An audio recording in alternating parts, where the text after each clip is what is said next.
Let's jump in. All right, so starting with a daily chart, what I'm seeing here is came a little bit short of this daily fair value gap. Very, very close to it, which is very suspicious. Why did it not just get there? And show me what's going on. So now I'm thinking in this run up,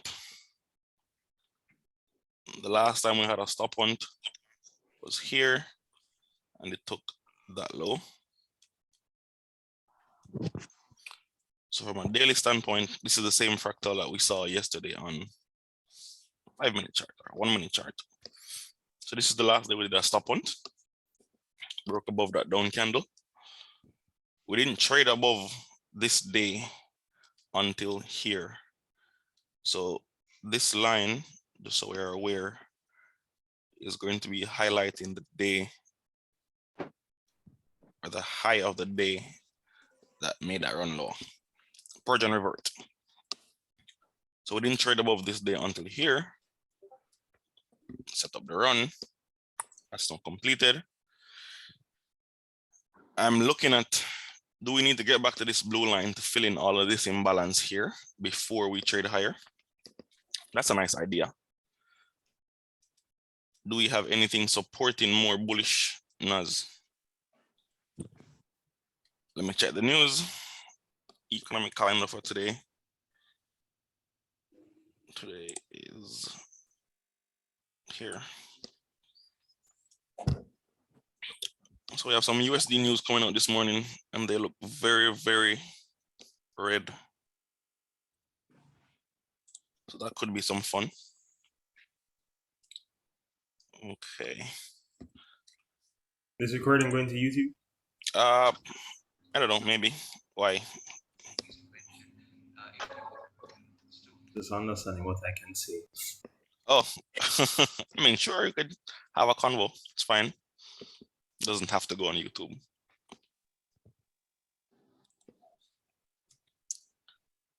Yes, very, very red. Let's just keep everything here for a moment and take a look at what's happening here. So this is that line from the daily chart where I'm saying that we could possibly see a run again before price trades higher. This one. No, it's the blue line. There's a lot of lines down here. Home sales usually is like one price is done. Yeah. So do we have any imbalances? This is how I look at it. When I'm looking at a daily time, a daily chart or any higher time frame level, and I've decided that it's possible that price could trade there.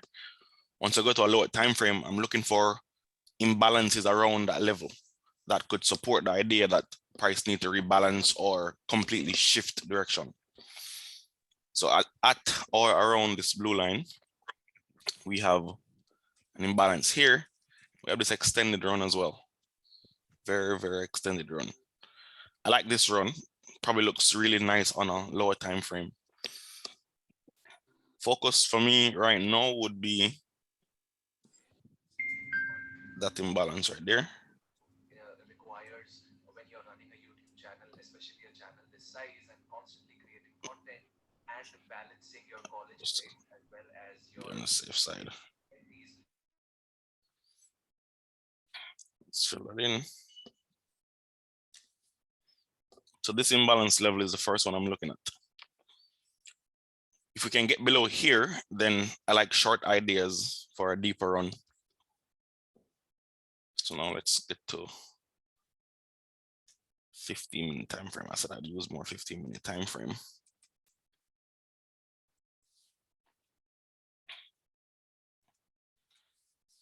So same idea. I can see that this is the last place that we had a stop on, price trades down. So all of this area here is now an area of opportunity for me. From the last high before the stop hunt, this one or this one, all the way down to this candle. It's a nice short idea. Now, before I hold fast to that, I need to see a confirmed market structure shift to the downside. Yeah, yes, Tim. That's what I'd like. I like to see we break here, order pairing, and then trade low. So now that I have my target, the downside, ideally here first. Market structure shifts on the downside would be looking for the lows that were created before the stop point. So that's the last high before the stop point. Dealing range, run on buy side, and run on sell side here.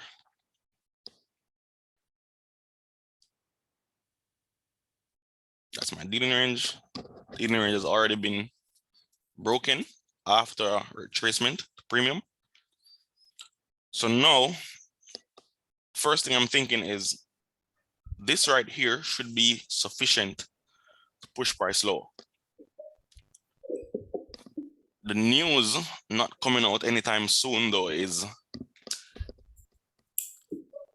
not something I like, especially since price is at a level where I'm expecting it to break down. When it's priced first before time. Delayed delivery.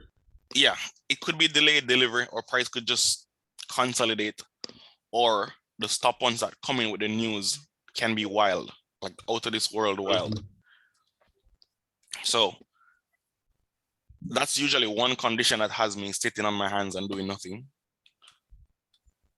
From an M5 perspective, let's not make life hard on myself. I don't know where half of these charts come from. I can't remember. But let's go London fair value. See where our liquidity is resting. Yep. Once it's recorded, I'll send it in the group if I don't post it. Bam. Okay, so from this view, we have our London range here. Short-term high in London swept. Then this started a huge displacement low.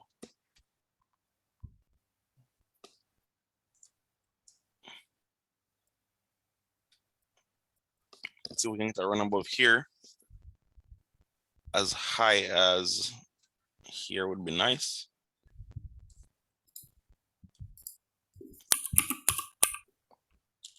For risk purposes, we have a, it's not bad, 10-point range. Just 10 points. Can I refine this? Do I need to?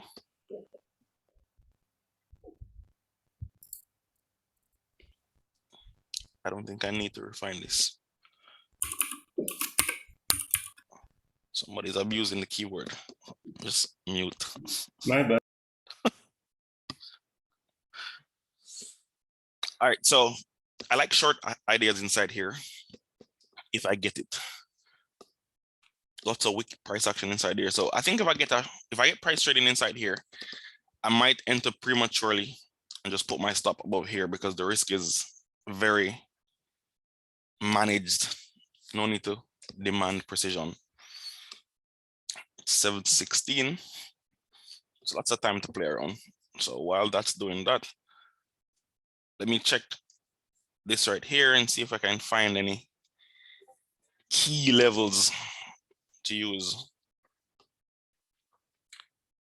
to do. What's this currently set to? Don't remember.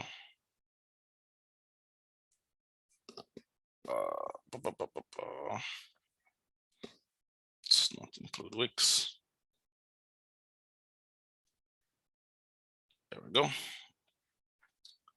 So this is just an indicator that I use to find levels. Cute little indicator. And then this is Telegram, TradingView version of the London Fair Value template.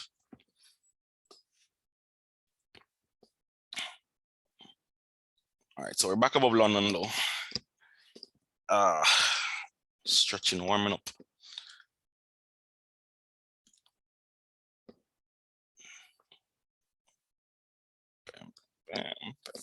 Bam. This fractal keeps popping up everywhere. Same fractal. So I want to go short. I just don't want to go short too early. Could sacrifice precision for bias. I could, from an hourly standpoint.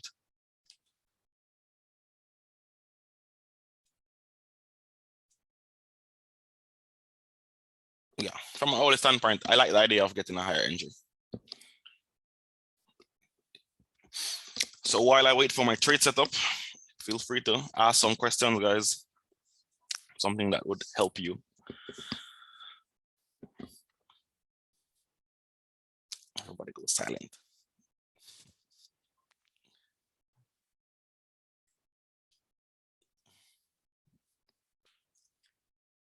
Thank you, thank you, thank you. Can I talk about CID? I'm assuming CID means change in delivery. So the ways you determine market structure shift. Two main ways I look at market structure shift is pretty simple. First one is if I have high, low, higher, high, higher, low type of structure, and I get a shift below the last one. So for instance, let's say we have a structure looks like this. Trendline, guys, bullish structure. Last high. This is textbook market structure shift. Dealing range gets created between here and here.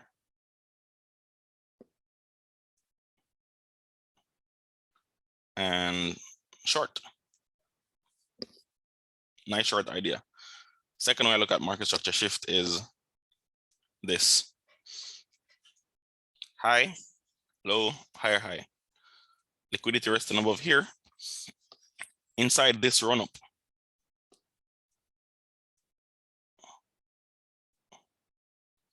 If we have a fair value gap in that run, and we get below the fair value gap on this side of the curve. So let's say our fair value gap was right here. When we do this, I consider it a shift in market structure, but it has to close below it. Closes below that, I look for this, and then short. Then depending on the delivery,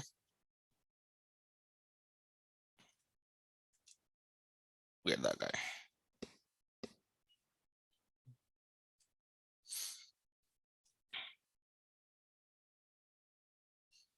Close below the body is okay. Close below must be a body close. Wick, if a wick goes below an area, I'm looking for any kind of confirmation. That's just trading below. Trading below and closing below. Two different concepts. I think yeah, there we go. So changing delivery. The idea of changing delivery is you must first be aware of what the higher time frame delivery is. So in a bullish market structure, this is looking like it's gonna run. It's gonna run to give me my entry. In a bullish market structure, there's always retracements. If there's a obvious pool of sell side liquidity in a bullish market, that impulse or that moment when price is running for the sell side liquidity is a change in delivery, because it's a bullish market, but the delivery at that point is running for sell side liquidity to go long. So that's a change the delivery. In general, I like when it happens like this. So let's say we have bam, bam, bam, stop hunt, push, short-term high, short-term low, and price is moving higher. All of this delivery is bullish. Now, let's say we can see that the market is bullish. There's everything that suggests that the market is likely to be bullish is popping up. When the market is running for this sell side, so let's say we have a short-term shift here and the market is running low. That run down is a change in delivery to take sell side. And then that's a continuation. That's why I look at it, which is why I said my favorite ICT quote of all time is opportunities are born from a change in the state of delivery. Chad, you sure this? Is that it?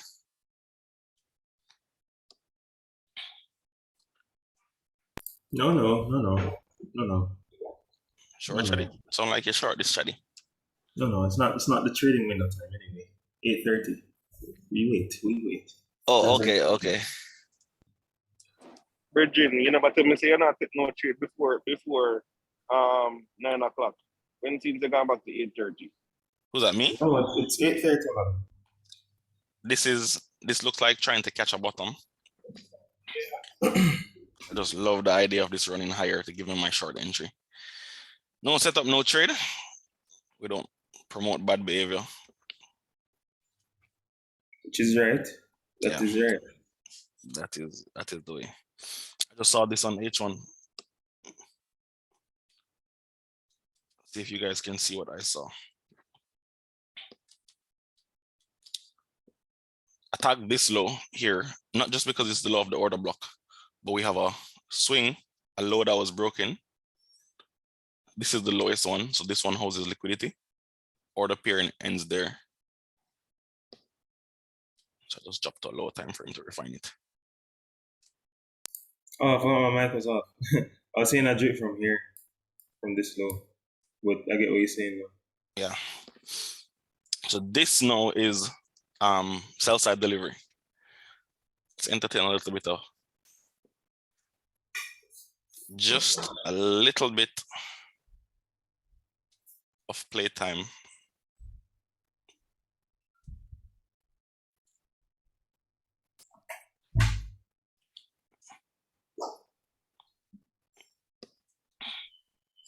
Now buy on EU, please take a look at that. Looking London to both sides of Asia. Okay, let's take a look at EU for the culture.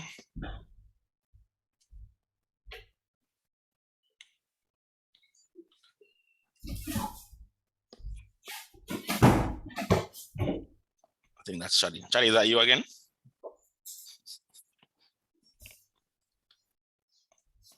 It is. Oh, oops. All right, so EU,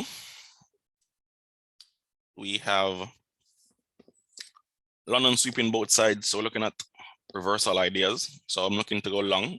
So looking for New York longs for this guy here. Now for targets are coming in this area.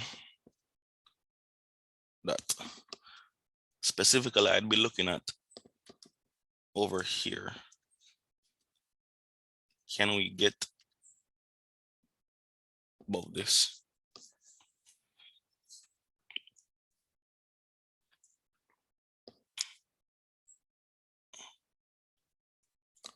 Can we get above that? So in terms of a market structure shift now, here, this is the lowest low where price to close. You run above this open FEG right here. As usual, it's the second one. I'm not randomly picking an FEG. It's the second one. I'm always looking at the second one.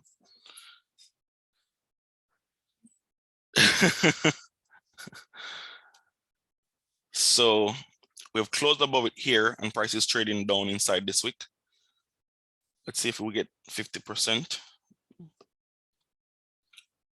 Yeah, so price tag 50%. I know it's looking to run higher. I like the idea of this running higher too. We just run on short-term lows here inside this fractal. So I'd be looking for a run above this high. Kind of similar to NAS.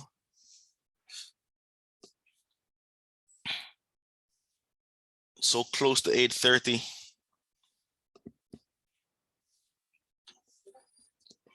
All right, so we wait 3 minutes.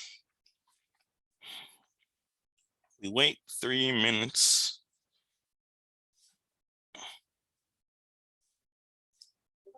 Okay, we had that run higher.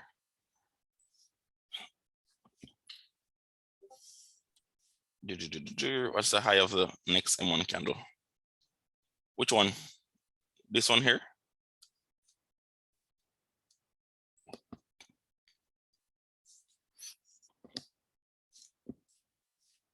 Oh, let me show you an idea. So whenever you see this fractal here,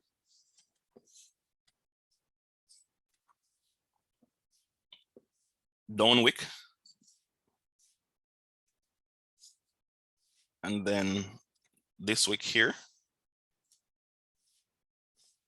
If you frame a run above this high as a market structure shift, the next candle might run down here and give us a buy to go here. Gold, I haven't looked at gold in a while. So gold going long is not, wow. That looks pretty. That looks really pretty. Textbook zoom entry as well. That looks really nice. That looks really nice. Kish, was that a Zoom or an R3? Let's take a look.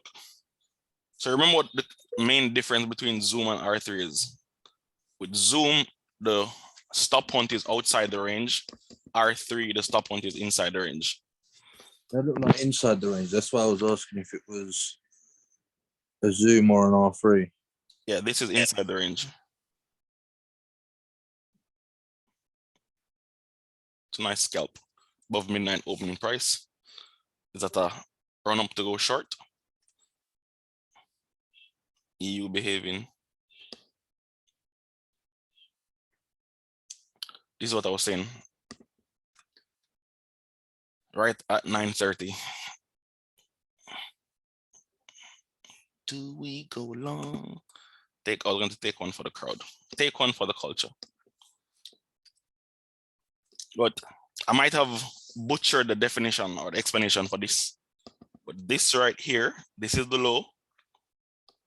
That's the failure swing. That's a stop point.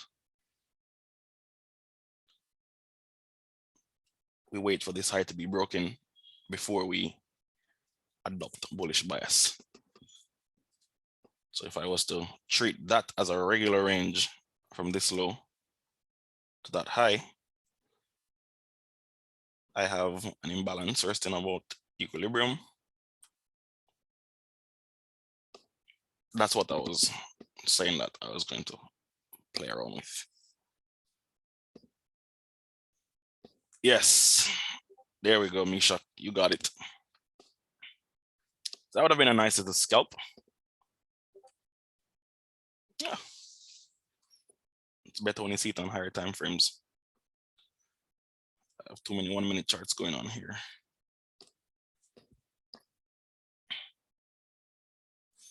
All right, so now that we have our stop point, let's find the lows that were rated.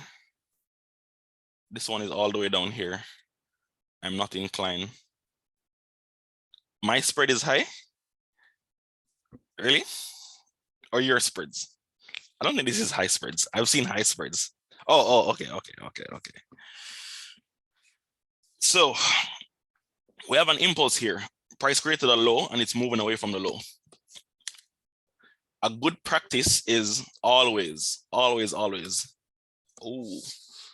not bad. Always looking at the delivery away from here to try to see if there's a reason for price to run lower before going higher. In this case, we had that small FVG right there, price tagged into it, and then rallied. So if we're gonna run lower again after this push, first place to look at will be that failure swing right there. Second place to look at is, I don't know, FVG and hourly. Back to the hourly. So FVG, I'm assuming is going to be that one right there.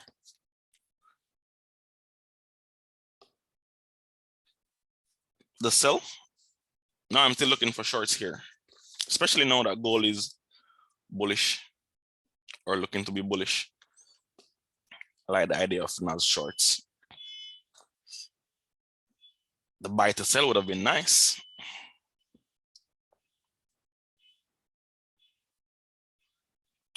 I took no trades yesterday, guys. No trades.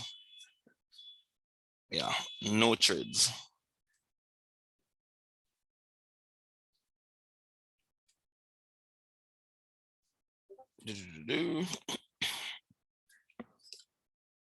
Same fractal. This looks very much like the M5, the M1 fractal, which means within the M5 close above there.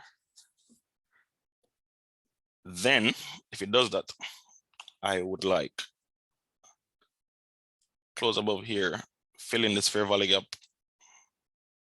Well, maybe not so far, even though we do have this, and then go short. So usually when you can look at a price fractal and a setup for both going long and going short is there, it's generally not a good idea to rush into a trade.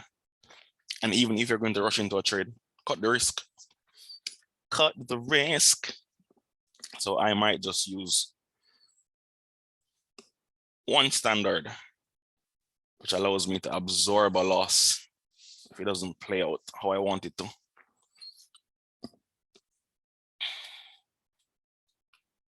So I missed the buy.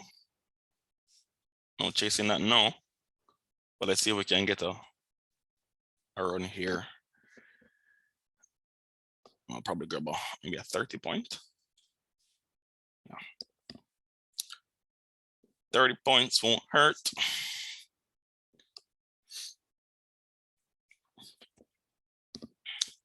Be a small trade. Again, it's my first trade of the week. So I'm not really in any rush to get into that space where my first trade of the week is a losing trade.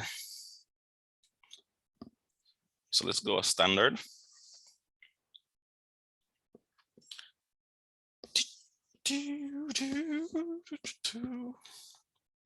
Just want to get a scalp. And I am Gucci.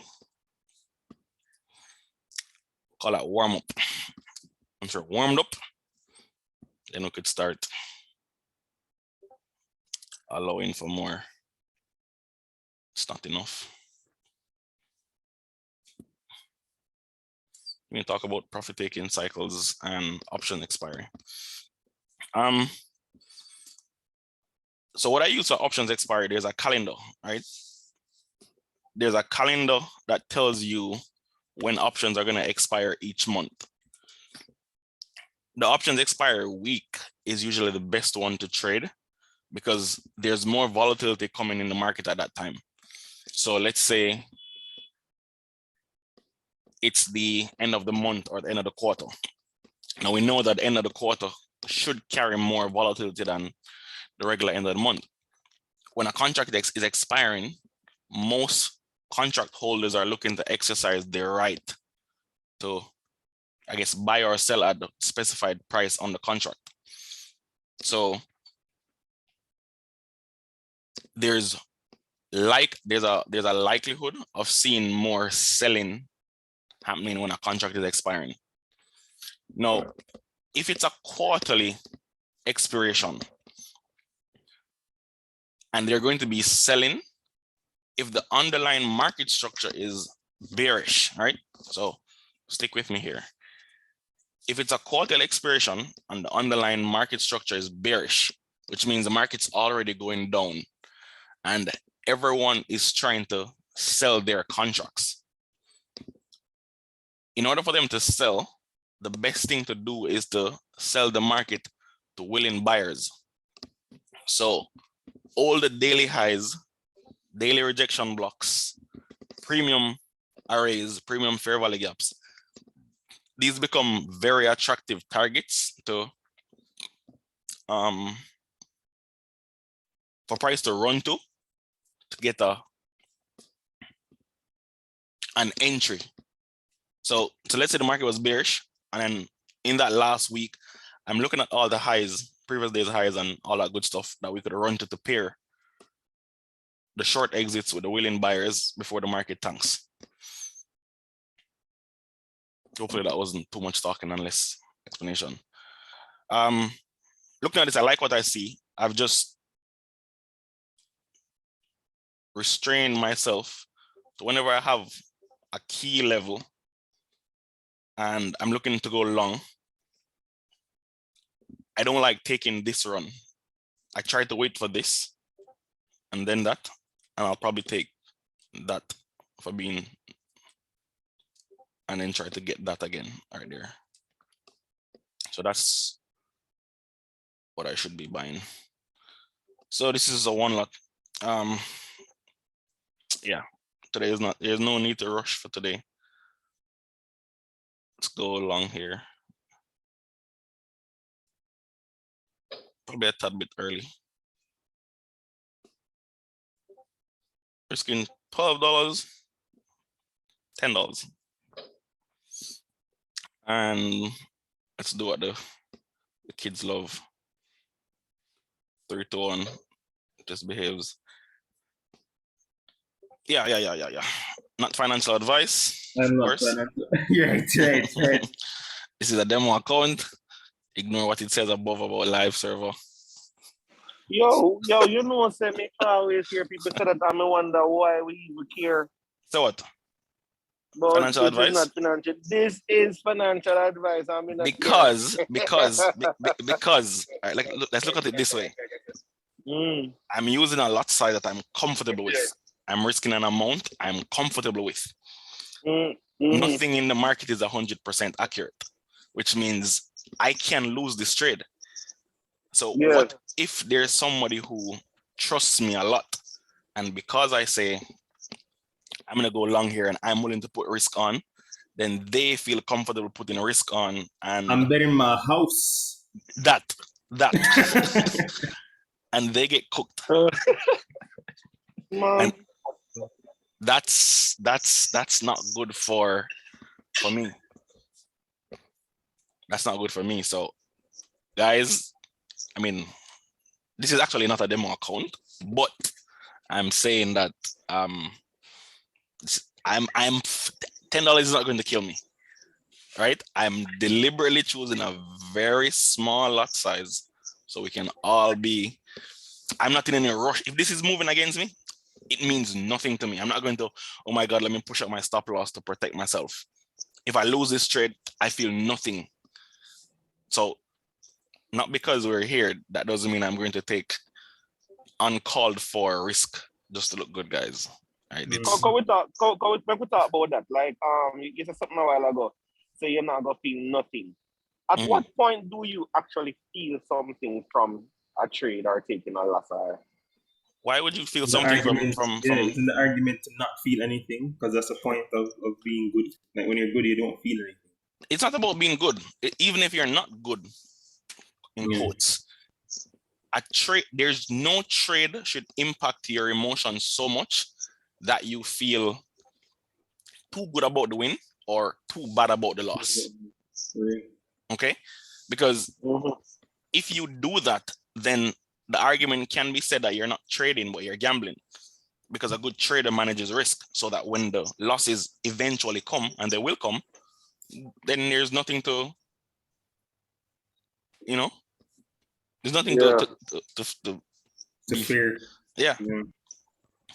No, it's a very important discussion, Kishi. It might sound like, just like random thoughts, random conversations, but in all honesty, this we are talking about are the thing we keep most traders at break even, and then they realize, say, hey, yeah, man, my strategy good, me have everything fat, everything good, everything around all right. But the moment, the emotions start to come in, I don't think most persons really understand exactly what you said. I can take this loss and not feel any way about it. Think about it this way. No, sorry, go ahead. Didn't mean to cut you. Yeah, the persons who really graduate from the stage there where them say, all right, them can just take the trade or whatever. One of the next thing what them struggle with is the between, hey, I can lose $10 and then now to see the profit they got from losing the $10. And I wonder, And I wonder what. oh shit. Well, Yeah, you know, so the market just, I'm never having no take profit. What the fuck? Yo, let me finish on my because fast. It's like, I don't know if there's anybody on the call who has ever taken a trade, perfect trade, everything work out. You know, risk no whole leave you feel comfortable with your risk and whatever. And when you finally make the money take profit hit, you said to yourself, Jano, this make a fire trade, man.